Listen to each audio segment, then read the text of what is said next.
Ce soir, on va recevoir deux hommes de l'ombre dont la vie est un film et dont on a fait un film à partir de leur vie. Deux agents de sportifs qui ont fait émerger des stars de la NBA comme Victor Wembanyama. Et pour jouer leur rôle, ils ont choisi ce gars. Je suis pas moche, mais je suis pas ouf. Moi, frère, je sais très bien ce que je vaux. Quand j'ai commencé mes 3 premiers films, le but, c'était juste faire du cash. Ils ont aussi choisi ce gars. Il dit, je suis comme un aveugle sur le passage clouté. Pour moi, Jean, ça décrit la vie.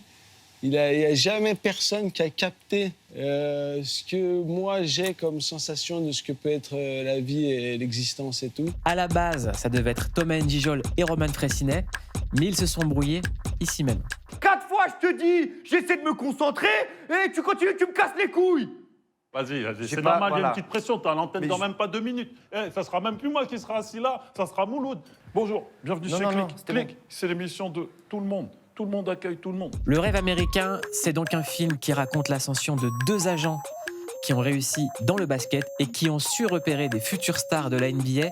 Et bien évidemment, c'était ni moi, ni Pierre Ninet. T'as la balle, contre toute attente, t'as la balle.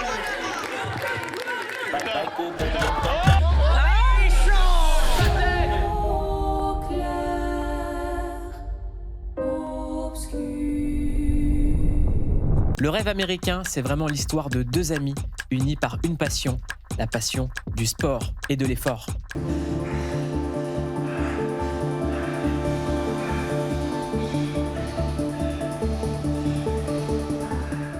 Non, pas cette passion et pas ce sport. Leur rêve américain à eux, c'est vraiment au pays des burgers, des proteins, comme les Jones. Can I get some burger with some peanut butter? Do you think it's better? Whip it up the paper. Can I get some turkey? I need more proteins. Can I get some whiskey? I could drink a fontaine. Parmi leurs champions, il y a Victor Wembanyama, alias Wemby, qui m'a donné une belle leçon de basket un jour.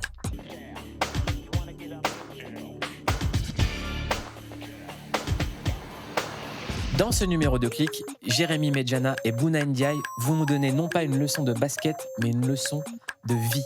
Et on va recevoir les vrais, de la vraie vie, pas ces de ouf. T'as un César. Oui. Moi, je vais avoir 4 Césars et un enfant que je vais faire avec ta femme.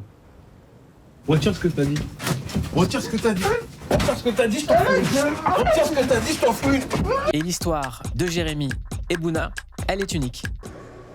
Un des objectifs qu'on avait, c'est de préparer Victor à l'attention qu'il va avoir aux États-Unis. Et que les Américains puissent juger sur pièce et voir Victor sur, mais aussi en dehors du terrain. Sa capacité à être à l'aise devant les caméras, à être très bon en interview, à être lui-même. Et c'est à eux de nous raconter leur histoire dans Click.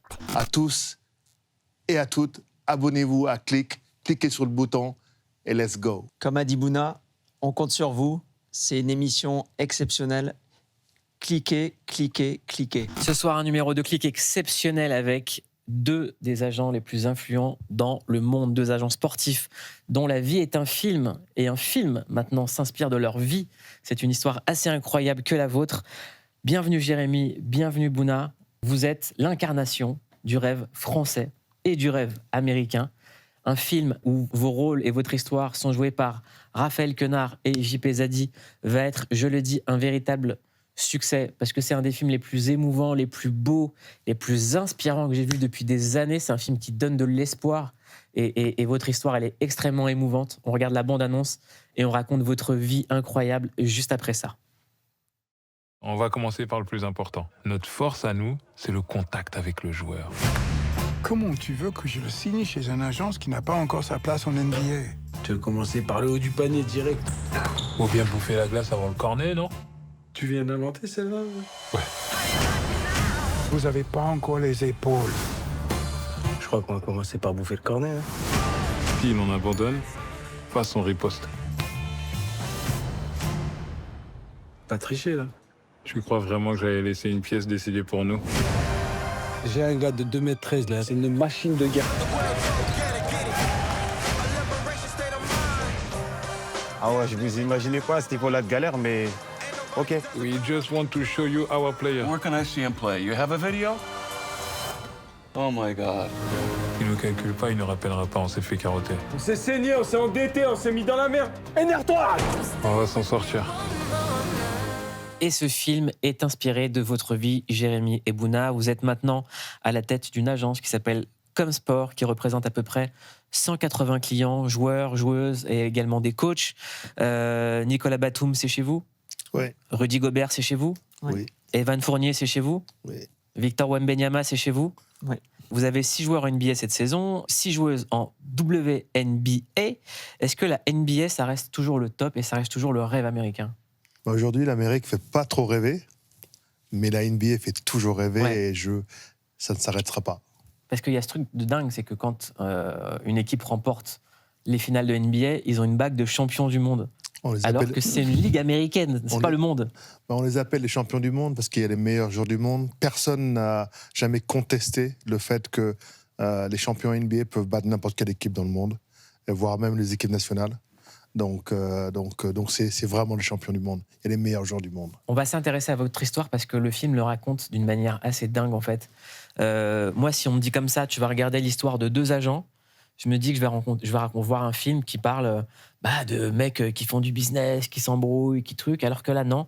C'est l'histoire de 2 gars sans contact, partis de nulle part, avec une passion, le basket, et une discipline. En fait, c'est ce que raconte tout de suite le film, c'est la discipline que ça implique, ne serait-ce que de jouer au basket. Vous vous rencontrez sur un terrain de playground en vacances, et tous les deux, vous vous mettez sur un coin du terrain de basket et vous élaborez ce qu'on appelle une stratégie et un game plan.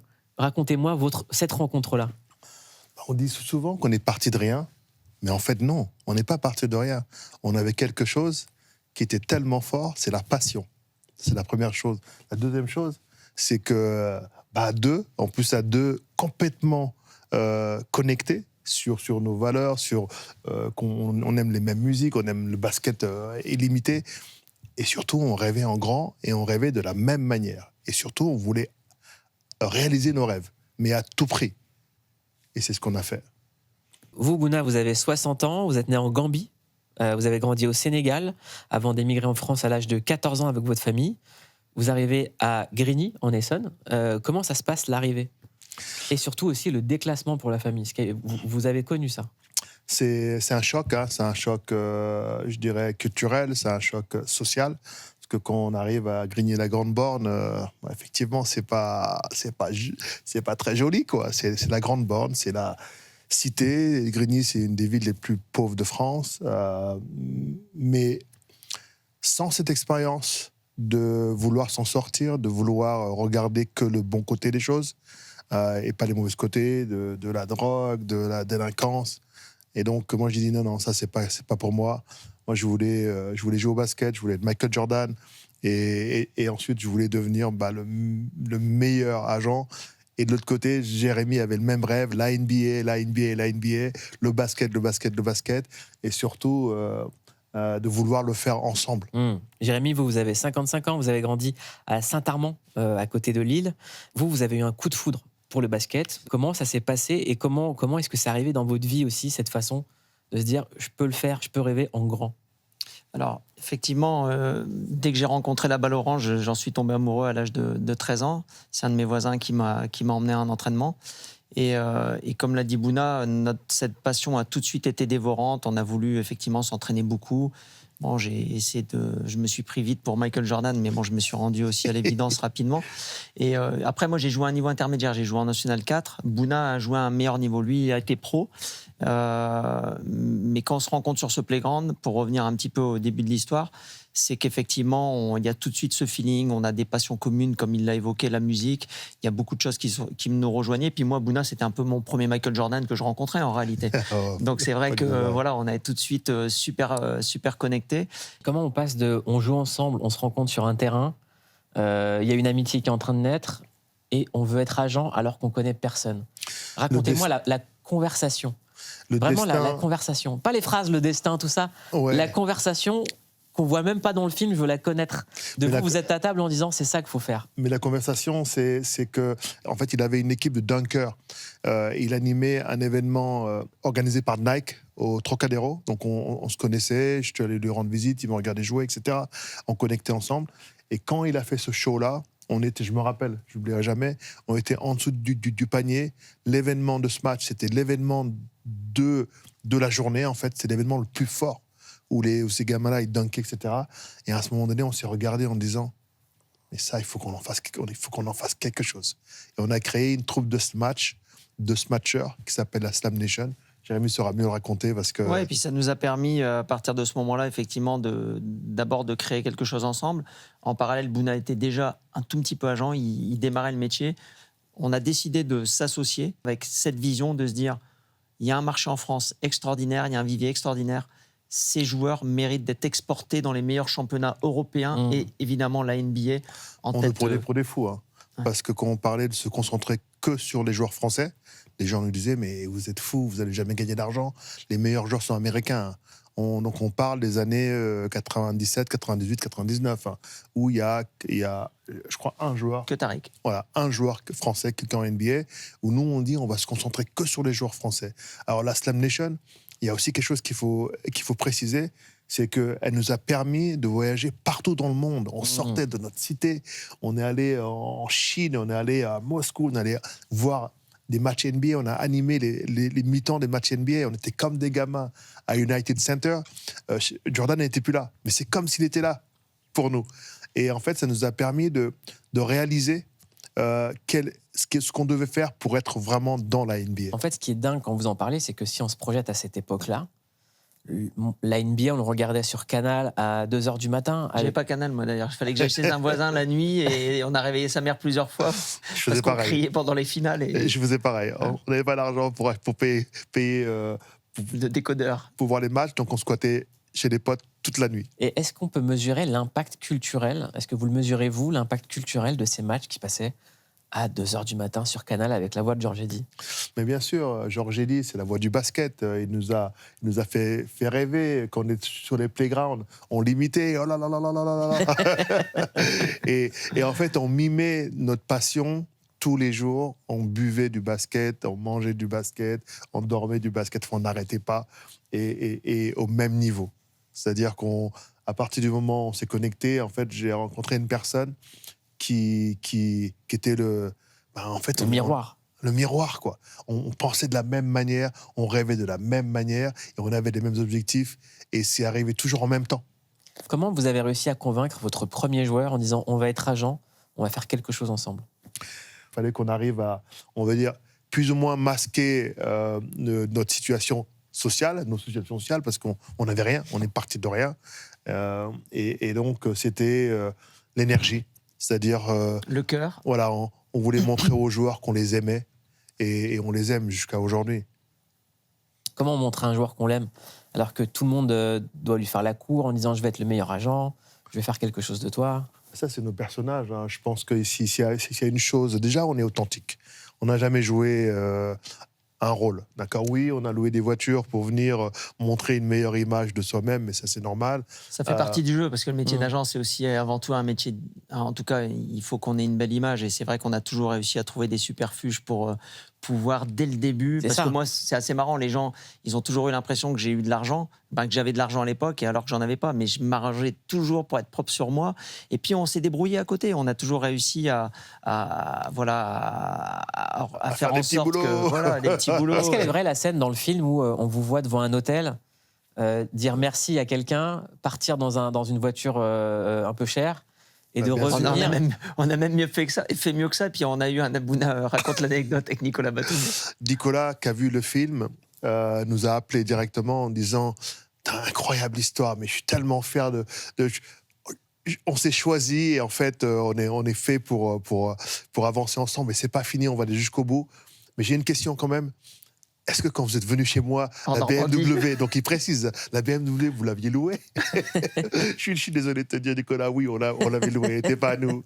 Incroyable quand même. Il y a aussi une incompréhension de la presse qu'on voit dans le film, c'est-à-dire que vous commencez à être les premiers Français à faire signer des joueurs aux États-Unis, à emmener des joueurs aux États-Unis, et un article qui tombe sur vous, agent de banlieue.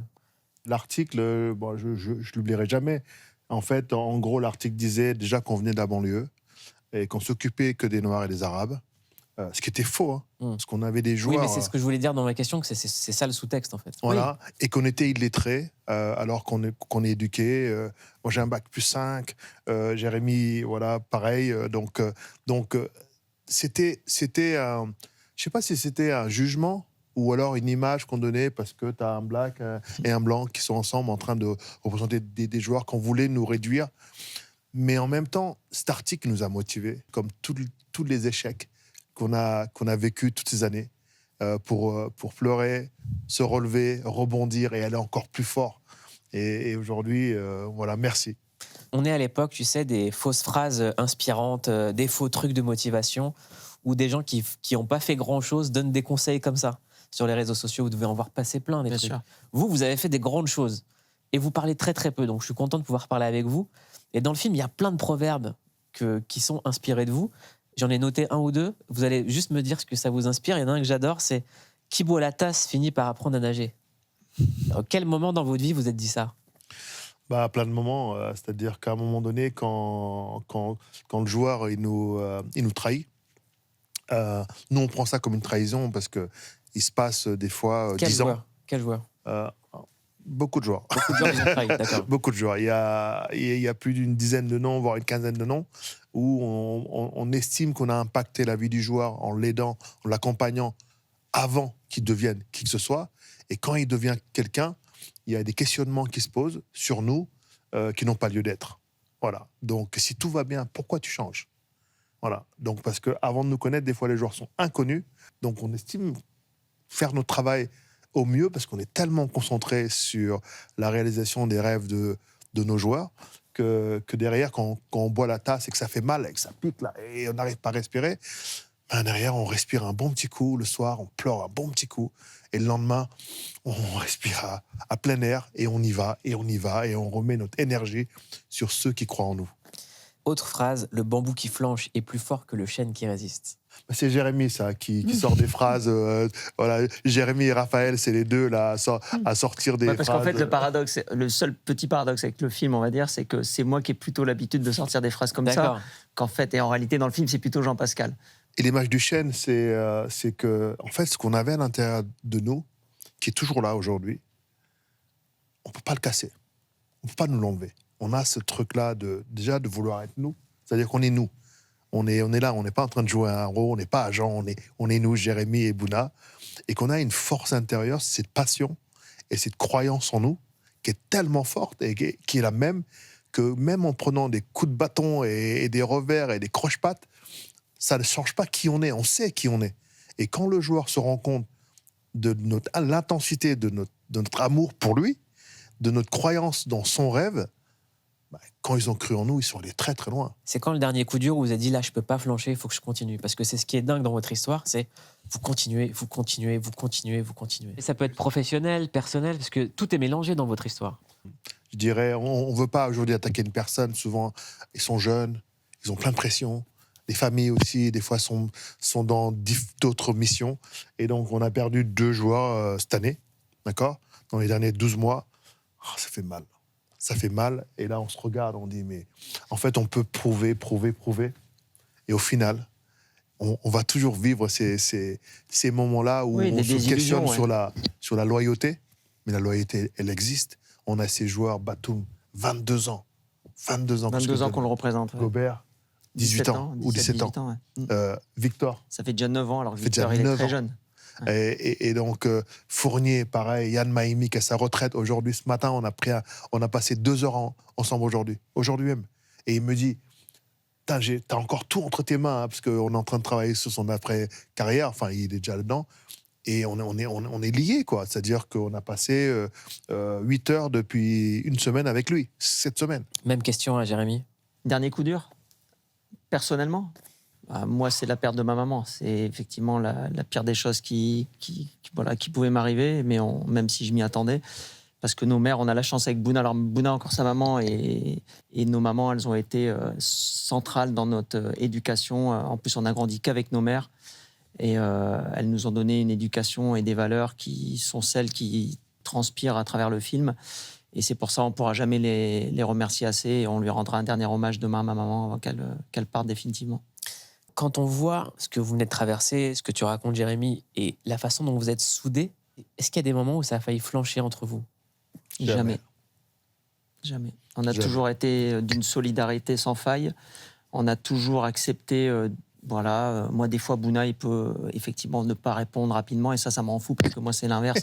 Je suis hyper réactif, je suis joignable tout le temps, mais en même temps, je sais que il voyage aussi un peu plus que moi, il prend 250 fois l'avion par an, mais c'est vrai que moi, j'aime qu'on...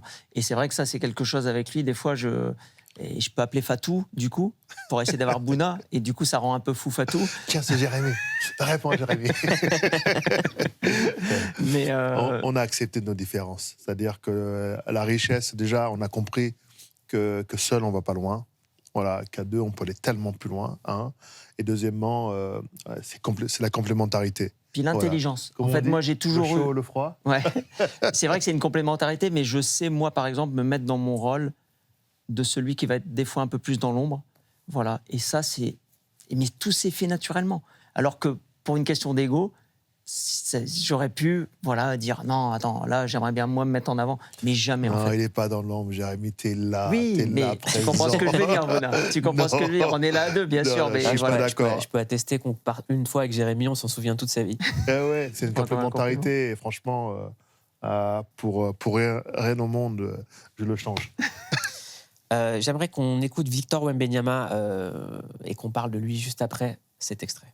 C'est quoi la plus grande épreuve que tu as eu à affronter à ce jour? Je me suis souvent posé la question. Je pense que la plus grande, c'est celle de rester soi-même et de ne pas avoir peur d'aller contre l'autorité. Parfois, l'autorité néfaste. Tu vois, pas l'autorité bienveillante, mais l'autorité un peu qui cherche à m'enfermer. Et ça, c'était un combat vraiment de tous les jours. Si j'avais écouté à chaque fois qu'un coach m'a fait des remarques, je ne serais pas le Victor que je suis aujourd'hui, ça c'est sûr. Est-ce que c'est pareil du côté des agents, que des fois vous allez contre l'autorité? Alors non, mais ça me parle par contre. Parce que effectivement, dès qu'on a représenté Victor, on a toujours travaillé de sorte à ce que ces coachs ne le mettent pas dans une boîte, qu'ils comprennent que c'est un joueur de très grande taille, plus grand que les autres, mais c'est un joueur extérieur. À la base, c'est un joueur qui peut jouer toutes les positions. Et c'est vrai qu'on s'est battu avec Bouna, et on a eu la chance de travailler avec Nanterre, qui ont été très intelligents, qui ont été très à l'écoute par rapport à ça. Et ils ont compris que ce joueur-là, fallait surtout pas l'enfermer, fallait le laisser s'exprimer. Ce qui est dingue dans le film, c'est que, je vais rien spoiler, mais la façon dont Victor Wembanyama est amené, c'est comme la découverte d'un X-Men dans un Marvel. Comment vous l'avez découvert, et la première fois que vous l'avez vu, qu'est-ce que vous vous êtes dit? Il avait quel âge? C'était où? Quand? Comment? Alors moi, la première fois que je l'ai vu, il avait 10 ans, il faisait 1m92 déjà. Quelqu'un vous a appelé en disant il y a un phénomène ou pas? Ouais, j'ai un ami à moi qui m'avait appelé quelques mois avant parce qu'il l'avait vu jouer au tournoi de Bourbourg dans le nord de la France, où effectivement il avait marqué les esprits. C'était le premier gros événement médiatique parce que c'est un grand tournoi international pour les jeunes joueurs de 10 ans. Et après, en fait, j'ai commencé à aller le voir jouer régulièrement vers l'âge de 13-14 ans, dans sa 13e année. Et comment vous l'avez convaincu? Ses parents d'abord. D'abord, Jérémy a... J'ai dû convaincre d'abord Bouna. Ouais, parce qu'il me disait, écoute, il y a ce gamin, ça va être le meilleur joueur du monde. Je dis, ouais, calme-toi. Non, je te dis, ça va être le meilleur joueur de l'histoire du sport, etc. Voilà, va le voir. Je dis, il a quel âge? 12 ans. Hein. Non, on va pas aller voir un gamin de 12 ans quand même. T'imagines, 12 ans. Finalement, il insiste, et à un moment donné, il dit, Bouna, si tu vas pas, on va perdre le meilleur joueur. Ouais. Non, on n'aura pas le meilleur joueur de l'histoire. Il faut que tu ailles le voir. Et là, je décide d'aller le voir. Il a 13 ans, le gamin. Je me sens pas bien d'aller à Charenton, dans le gymnase, le dimanche. L'agent NBA va aller dans le gymnase pour voir un gamin de 13 ans. Je n'étais pas bien. Donc, Pourquoi vous n'étiez pas bien? Parce que 13 ans, c'est jeune. D'un point de vue déontologique, en fait, on va jamais voir des gamins de cet âge-là. À partir de quel âge vous pouvez les voir? En général, 15, 16, 17 ans. Voilà. 15, 16, mais c'est vrai qu'aujourd'hui, avec la recrudescence d'agents, les gamins sont démarchés de plus en plus tôt, un peu à l'image du foot, et on y arrive malheureusement tout doucement. Mais c'est vrai que nous, on essaie aussi de rester sur notre philosophie et de ne pas démarcher les joueurs trop tôt, parce qu'il y a tellement de... Quand c'est trop jeune, il y a tellement de marge d'erreur. Sauf que là, pour lui, il n'y en avait pas. C'était évidemment... Donc, on connaissait la maman, parce que la maman entraînait mon fils quand mon fils avait 3-4 ans. Donc, on se connaît depuis longtemps avec Elodie. Jérémy aussi, donc, les connaissait. Donc, du coup, on avait déjà ce lien je dirais, de connaissances. Et donc, on s'est posé et on avait un avantage. D'abord, on était français. Victor représentait exactement notre ADN. On avait déjà prouvé beaucoup de choses avec tous les joueurs draftés avant. Et surtout, on a géré la plupart des grands, des géants, depuis 20 ans. Voilà, avant Victor. Donc, et on a beaucoup de grands. Donc on connaît toutes les problématiques liées aux joueurs de grande taille, et même si lui, effectivement, est dans un profil encore différent. C'est quoi les problématiques des joueurs de grande taille? C'est déjà le pied. D'accord. Beaucoup de fragilité parce que la plupart des grands ont des fractures du pied. Ensuite, les hanches, parce qu'ils sont très grands, les hanches et les genoux. Et puis derrière, le dos, enfin tout, quoi. Mais le plus important, c'est de voir ça, la tête. Voilà. Et Victor fait partie du 1% d'intelligents, super intelligents, super déterminés. Enfin, le cas parfait. Ou quasi parfait. Ça, vous l'avez vu tout de suite, qu'il avait le mental. Qui parle. Carrément. Et puis une maturité incroyable. Je veux dire, à son jeune âge, c'était tout de suite quelque chose qui te marque d'entrée. Et parce que tu n'as pas l'impression de parler à un jeune de 13-14 ans, en réalité. Moi, j'ai eu un choc en le rencontrant parce que j'ai eu la chance de passer un long moment avec lui sur le parquet des Spurs, donc légendaire. Et en fait, quand on discute avec Victor, il y a un moment où on se dit, je suis face à quelqu'un d'unique, d'exceptionnel, mais c'est un gars de 19 ans. Et comment vous gérez cette dichotomie, en fait? Malgré tout, on est obligé de le challenger. Ouais. Donc, il a quand même 19 ans, même si on dirait qu'il a 30 ans. Il y a toujours des côtés... son côté jeunesse revient toujours à un moment donné. Et à ce moment-là, on est quand même obligé de performer, parce que lui, il veut être le meilleur partout. Et donc, et il fait tout pour être le meilleur. Donc, on est obligé de le guider pour ne pas qu'il aille dans tous les sens et sur tous les aspects. Media training, travail mental, travailler son corps au maximum. On a même eu l'idée d'aller en Chine pour travailler dans dans le temple Shaolin. Shaolin. C'est mon rêve de revoir des Shaolin en vrai. C'est comment? Extraordinaire. C'est quoi une journée de Shaolin? Alors, j'ai fait une journée. J'ai voulu faire comme Victor. Non, j'ai fait une journée. Entière. J'ai fait une journée entière. Levé à 4h40 du matin. Et donc, entraînement. À 44, voilà. Entraînement. Donc, c'est travail physique, quoi.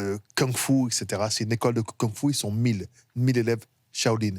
Ensuite, tu manges. Végétarien. Donc, tu as ton petit bol, tu rentres et on te sert les légumes, les machins, tu manges, tu laves ton bol. Et ensuite, donc, tu fais une petite sieste. Et ensuite, tu s'entraînes 8 heures ou 9 heures par jour. Et la méditation, je vais la raconter, parce qu'on est dans une pièce, on fait de la méditation. Donc, j'avais dit à Victor, écoute, la méditation, ça va être tranquille. Il me dit, non, c'est très challenging. Ah, c'est que de la méditation, come on. Il me dit, Bouna, je te dis, moi, j'ai galéré. Donc, je suis assis, les jambes croisées, dans le noir. Et ça dure plus d'1 heure. Mais alors, mes hanches qui sont serrées, à un moment donné, j'ai chaud, je transpire et j'ai mal aux hanches, mais à un niveau de fou. Et on est dans le noir. Donc, le cerveau bouge partout. Et là, dans ma tête, il y a l'option de partir. Sors de la salle, t'es pas un athlète. Lui, c'est un athlète top mondial. Fais pas comme lui, quoi, en gros. Et là, je me dis, mais si je sors, j'ai abandonné. Il va plus jamais m'écouter. Donc, je lui dis, bon, sortir, c'est pas une option. C'est la torture, mais jusqu'au bout. Donc, du coup, je me mets là et je suis en train de pleurer. J'ai la larme. J'ai mal. J'ai très, très mal. Et je lui dis, bon, ouais, écoute, voilà, essaie de contrôler ton mental. C'est de penser... tu bouges pas, quoi. Tu es là. Et finalement, au bout d'1 heure, je réussis à le faire. On finit. Oh, ce plaisir. La délivrance. J'ai appris. J'ai renforcé mon mental, qui était déjà très, très fort. Et je suis parti. J'ai raconté ça à Victor qu'il y a un mois. Il a rigolé. J'ai dit non, je ne pouvais pas l'abandonner. Et Victor, au milieu des Shaolin, comment il le voyait, les Shaolin? En fait, c'est quelqu'un, comme tu dis, qui est unique, qui est différent. Il a tout de différent. Mais il a ça aussi de différent. C'est ça, sa tête. Mais lui, il vivait son expérience à fond. Hein. Il était à fond. Hein. Avec faire des saltos, faire des trucs qu'il ne pourrait jamais faire en salle de muscu. Mais pour moi, il est sorti de ce voyage beaucoup plus fort, et mentalement et physiquement. On apprend un truc dans le film, c'est-à-dire que quand on pense argent et agent, ça va souvent ensemble. On apprend que, par exemple, quand vous signez un joueur en NBA, il n'est pas rentable tout de suite. Il faut minimum 4 ans, c'est ça? Oui, c'est ça. Expliquez-moi le système. C'est un long investissement, en fait. Les salaires sont préétablis. pour les joueurs qui sont draftés au premier tour. Donc du coup, nous, on peut négocier une marge qui va de 80% du salaire à 120%, donc c'est une marge de 40%. Et nous, on est commissionné sur cette marge-là. Donc on va dire qu'un joueur qui est drafté au premier tour, on va gagner quelques dizaines de milliers de dollars. Voilà. Mais à l'époque, c'était beaucoup plus bas, beaucoup moins. Et du coup, il faut attendre que le joueur soit en position de signer son deuxième contrat pour réellement rentabiliser et gagner là, effectivement des centaines de milliers de dollars, voire des millions de dollars. Donc la première fois que vous avez signé un joueur en NBA, il valait à peu près 2,5 millions, 3 millions de dollars. Vous avez gagné combien dessus? À peu près 10 000 dollars, à peu près 9 000, 10 000 dollars. Donc, ce qui ne remboursait absolument pas de nos voyages, parce que le joueur, on le voyait tous les mois, fatalement, on perdait de l'argent. Parce qu'il y a un moment... Et tout le monde pensait qu'on était riche. C'est ça. Vous commencez à signer un joueur en NBA, 2 joueurs en NBA, et à ce moment-là, vous avez les réalités de la vie qui vous rattrapent, les premiers enfants à nourrir, c'est compliqué. Endetté. 7 ans de redressement. 7 ans de redressement. Ouais, donc c'est en fait la scène dans le film qu'on voit assez rapidement, elle a duré 7 ans. Donc c'est 7 ans... 7 ans de galère, en fait, à devoir faire semblant que tout va bien, c'est ça? C'est 20 Et puis surtout ans de redresser la société, donc de faire en sorte que de toute façon, on met pas la clé sous la porte et que coûte, on doit y arriver. Et voilà. Le seul point qui nous a bouleversés en voyant ce film, c'est qu'on n'avait jamais réalisé la durée de tout ça, mais quand on regarde le film, on se regarde ensemble, on se dit, mais on est des dingos, en fait, quoi. C'est 30 ans. C'est pas 1 an, c'est pas 2 ans. C'est probablement plus de 15 ans, 16 ans, 17 ans, 20 ans de galère. Et ensuite, on commence à voir la lumière. Et là, finalement, on parle des millions, mais en fait, nous, les millions, on s'en fout. On aime bien gagner l'argent, pas de problème, mais cette passion et cette trajectoire de ne pas y arriver, et d'en avoir un, ensuite on galère, après on a 2, 3, 4, on en perd 2, et on continue, et d'en arriver là, on se dit, mais incroyable, quoi. Comment est-ce que vous arrivez à garder la tête froide quand on vous annonce une grosse somme pour un joueur? En fait, plus que... Comme je... J'aime bien la tête de Chéri. Vas-y, Jérémy. Non, mais en fait, encore une fois, on a beaucoup de recul sur l'argent. Et puis l'argent, comme a dit Bouna, c'est d'abord ce qu'on essaie aussi, nous, d'inculquer à nos joueurs. C'est-à-dire qu'il faut aussi avoir eux-mêmes qu'ils aient du recul sur l'argent, parce qu'eux, ils en ont encore beaucoup plus que nous. Et c'est vrai qu'il faut, à l'image de quelqu'un qui gagne au loto, je veux dire qu'il n'y a personne qui est préparé pour ça dans la vie, de gagner... un jeune joueur qui passe d'un club français avant d'être drafté à gagner 3 000 € et d'en gagner par mois à en gagner 300 000 par mois, forcément, il y a un tel gap que personne n'est préparé pour ça. Donc c'est vrai qu'on fait en sorte aussi de les entourer. Et nous-mêmes, en fait, la chance, je dirais, à la différence des joueurs, c'est que nous, on a effectivement gagné de l'argent de façon crescendo. Voilà. Donc du coup, ça nous a permis, je dirais, à garder la tête plus facilement sur les épaules. Et sans partir dans des délires de s'acheter des choses farfelues ou des choses qui n'ont pas de sens à nos yeux, parce qu'on est resté quand même assez simple avec Bouna. C'est quoi la plus grosse somme que vous avez vu passer devant vos yeux? La plus grosse proposition qu'on vous ait jamais faite? C'est 205 millions. Qu'on a signé pour Rudy Gobert. À l'époque, c'était son deuxième contrat. D'ailleurs, un petit cadeau. Oh là là! Vu que je sais que tu collectionnes les maillots, on t'a ramené un petit maillot de Rudy Gobert. Vous êtes bon! Voilà. Incroyable! Le dernier, je pense que celui-là, tu ne l'as pas. Voilà, j'ai profité merci Rudy. Waouh! Merci beaucoup. De rien. Donc, oui, c'est... Et je finis l'émission comme ça. L'anecdote, c'est qu'on signe ce contrat. Rudy, une fois qu'il signe le contrat, il dit, bon là, il lève un toast et il dit, les gars, franchement, merci. Je suis le petit gamin de Saint-Quentin. Vous avez cru en moi alors que personne à l'époque ne croyait en moi. On a écrit tellement de pages ensemble et c'est pas fini. On va continuer à l'écrire. Et là, l'émotion, elle monte. Donc, bon, on se parle. Je rentre à la maison. Je me couche et le lendemain matin, je me lève super tôt à 5 heures. Et quand je me lève, ma femme, elle se lève, elle est à la lumière, elle me regarde, elle me dit, mais c'est quoi ton problème? Et on n'a jamais fêté, on n'a jamais fait quoi que ce soit avec Jérémy. Vous voyez, on était contents. Mais il y a Kevin qui nous oblige à fêter son contrat quand il a signé. Et on ne racontera pas cette soirée avec Kevin, on ne la racontera pas. Dans le film, on voit JP Zadi et Raphaël Quenard tout le temps se toucher. Tout le temps des scènes où les deux personnages se touchent. Tout le temps. Est-ce que c'est pareil pour vous? Alors Bouna, c'est surtout effectivement pour m'apaiser. Il prend souvent, il prend par l'épaule comme ça. Il me masse un peu l'épaule, il monte jusqu'au trapèze. Parce que Jérémy, c'est le feu. Voilà. C'est le feu, c'est Jérémy. Parce que c'est vrai que je suis impulsif, donc Bouna... Il a une énergie. Alors moi, je suis plutôt très calme. Donc à chaque fois qu'il est excité, je prends et je fais « Tranquille, bro, tranquille, bro ». Voilà. Et je le calme un peu et on enchaîne. Bouna, c'est la force tranquille, Ouais. tu vois, Donc, la zénitude. Là, c'est vrai que vous le prenez à la main, vous le massez aussi? Non. En fait, moi, je le prends plus Lui, comme ça. c'est l'épaule, mais c'est comme ça qu'il l'a... En fait, il l'a joué comme ça. Il l'a joué comme ça dans le Anthony film, a voulu Anthony. transcrire un peu ce côté tactile que j'ai avec Jérémy. Dans le basket ou dans le sport, les stats, c'est très important. On le voit aussi dans le film, vous décrivez beaucoup les joueurs en fonction de leurs statistiques, de ce qu'ils peuvent faire. Ils sont chronométrés, leurs performances. On voit qu'il y a une vraie science autour du sport. Je voudrais vous demander à chacun de me donner les stats de l'autre. Lui, c'est dissuader, c'est le MVP de la ligue. Il est comme, c'est pas un unicorn, c'est un alien dans le scouting. Dans le scouting, dans l'amour du joueur, mais comment il aime les joueurs, il s'occupe d'eux, il leur met les meilleurs plats. Je sais les dorloter, effectivement. Attends, anecdote, vrai. Donc Yann Maïmi, qui est à la retraite, il venait de Johannesburg pour venir voir la première il y a quelques jours. Et Yann a mal un peu au pied. Et donc, il parle à Jérémy en lui disant, écoute, il me laisse une note vocale et il me dit, est-ce que tu peux me trouver, je peux même la faire écouter, est-ce que tu peux me trouver un podologue en urgence, etc. Bon, effectivement, c'est ma force avec le réseau qu'on a développé en 30 ans. Je vais reprendre la suite. Donc, Yann atterrit, et quand il atterrit, c'est pas lui qui appelle le podologue, c'est le podologue qui l'appelle en disant, voilà, j'ai entendu que tu as un problème au pied, donne-moi un rendez-vous. Et hier, à 8h30 du matin, je suis allé voir le podologue et il me dit, ah, j'ai reçu Yann ce matin à 8h du matin. Et Yann, il me disait, mais les mecs, vous êtes tellement loin. S'ils savaient. Mais ils vont tout savoir. Les stats de Bouna. Les stats de Bouna, c'est surtout dans sa capacité de travail. Moi, j'ai plus de mal à rester concentré très longtemps sur la partie, on va dire, contractuelle. Alors lui, pour ça, il est exceptionnel. Il va prendre son temps. Il va vraiment avoir une analyse hyper pertinente.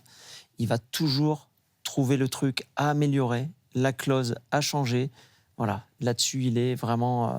là, c'est vraiment son... Lui, là-dessus, là, c'est un zen master. Et vous en êtes tous sur la pratique de l'anglais? Parce que quand même, quand on a autant de stars en NBA, il y a un moment, il faut savoir parler anglais. For sure. Alors lui, il parlait mieux l'anglais que moi au départ. Et moi, je l'ai appris effectivement avec un partenaire russe au téléphone parce qu'on se parlait tous les jours pour développer le secteur féminin. Et c'est comme ça que j'ai appris l'anglais, en fait, en le parlant tous les jours. Donc ça y est, maintenant, vous êtes fluent. Moi, heureusement. Quand j'étais petit, très jeune, je crois que j'allais avoir 6, 7 ans, 8 ans, je disais « I wanna send more ». Ça voulait rien dire. Et ma mère, elle me disait « Mais qu'est-ce que tu dis ?» En fait, je lui dis « Je m'entraîne parce qu'un jour, j'irai aux États-Unis et je ne reviendrai pas. » J'étais très jeune. Voilà. Et le jour où je suis parti en vacances aux États-Unis, ma mère elle me dit, tu vas revenir? Elle se mettait à pleurer et tout, parce qu'elle pensait que je n'allais pas revenir. Je dis, non, maman, je vais revenir. Bah, maintenant, ça fait 20 ans que je vis aux États-Unis. J'aimerais qu'on clique ensemble sur un film qui est un classique du cinéma, c'est Jerry Maguire. C'est un peu votre histoire. C'est l'histoire d'un agent sportif qui a perdu tous ses clients, qui est dans une galère pas possible et qui trouve la pépite. On clique. What can I do for you, Rod? You just tell me, what can I do for you? It's a very personal, very important thing. Hell, it's a family matter. Are you ready, Jerry? I'm ready. Just want to make sure you're ready, brother. Here it is. Show me the money.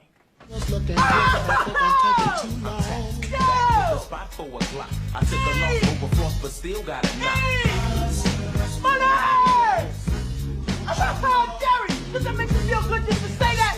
Say it with me one time, Jerry. Show you the money. Oh, no, you can do better than that, Jerry. I want you to say it with meaning, brother. Hey, I got Bob Sugar on the other line. I better hear you say it. No. Show you the money. Not show you. Show me the money. Show me the money. Yeah. Louder. Show me the money. That's it, brother, but you got to yell that shit. Show me the money. I need to feel you, Jerry. Show me the money. Jerry, you better yell. Show me the money. Est-ce que c'est un film qui vous a marqué, Jerry Maguire? Bien sûr. Bien sûr. Bien sûr, Moi, on m'appelle Jerry Maguire à cause du fait que je m'appelle Jérémy, donc on m'appelait souvent Jeremy Maguire. Mais il y a beaucoup de ressemblances sur l'affection et l'amour qu'il a pour pour son joueur et puis qui se batte, voilà, qu'il aille au fond des choses, pas uniquement sur les contrats, mais sur l'affection et la relation. L'accompagnement. Et donc, ouais, on se voit en fait dans ce rôle. C'est quoi pour vous les atouts majeurs qu'il faut pour être un grand sportif? Qu'est-ce que vous demandez à vos talents? Alors, Caractère.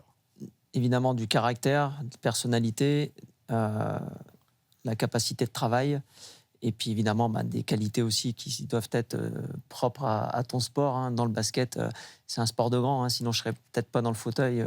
Je me suis rendu à l'évidence par rapport à ma taille aussi à un moment donné. Mais c'est vrai que bon, voilà, c'est des caractéristiques quand elles sont toutes réunies, plus l'intelligence, c'est ce qu'on disait tout à l'heure avec Victor. Mais c'est vrai qu'on a une génération de joueurs, et c'est ce qu'on essaie aussi de dire, c'est que nos joueurs qui sont avec nous depuis très longtemps sont des mecs intelligents aussi. Voilà. Et ça, c'est pas anodin. Moi, ouais, une fois, l'ADN, le talent, etc. Mais le caractère, quand je sens le caractère, là, on a vu quelques petits jeunes, on leur parle, et avec Jérémy, on se dit, lui, il va aller loin. Parce que le gamin, tu sens que ça vient de l'intérieur et il a envie de devenir quelqu'un. Il a quelque chose en tête de très précis. Apprenez-moi à faire une bonne négociation. Il faut être patient. Il ne faut pas faire la première offre. Faut être très patient et surtout, ça on l'a appris au fur et à mesure et avec le temps, en Amérique, il n'y a pas de limite. Une fois, on a fait une offre à Michael Jordan pour Nicolas Batum de 120 millions.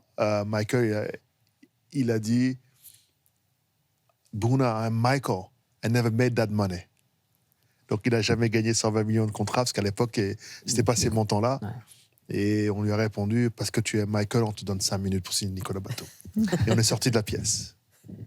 Donc, il y a un côté culot, il y a un côté de croire en nos joueurs aussi. Et puis sinon, d'être patient. Vous avez mis un coup de pression à Michael Jordan. Oui. Et comment ça s'est fini?